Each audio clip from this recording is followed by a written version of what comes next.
Right, welcome everyone. So we're going to talk about triangles this time around, and as I said in the previous video, I do enjoy this pod as well. Yeah, nothing, nothing else to say. I know I sound like a nerd, but anyway, cool.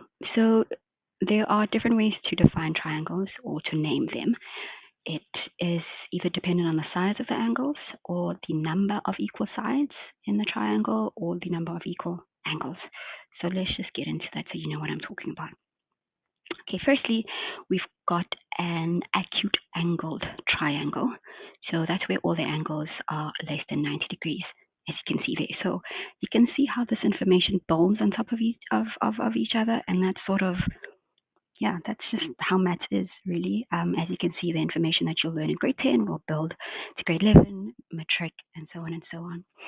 So an acute angled triangle where all the angles are less than 90 degrees, because we know that's what an acute angle is. Then we've got an obtuse angled triangle. Again, obtuse angle is greater than 90 degrees. So this is a triangle where one of the angles is greater than 90 degrees.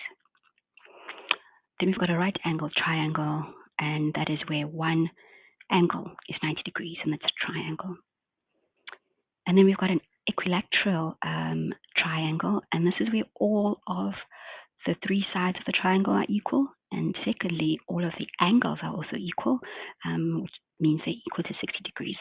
So just a note there, should have put it earlier, but just a note, the angles inside, or the sum of the angles inside of a triangle, add up to 180 degrees. So that's how we got that 60 degrees for if all the three angles are equal. Right, then we've got what we call an isosceles triangle. So this is where they've got two equal sides and two equal angles. And as you can see here, the angles that are equal are the angles that lie on the opposite sides of the equal sides, if that makes sense. So as you can see here, I tried my best to draw it. So those yellow ones are equal, and then this line is equal to that line there. That's an isosceles triangle. Then we've got a scalene. So this is just the odd one out, really. Just no angles are equal, no sides are equal. It's just, yeah, the odd one in the group. Yeah, so let's move on.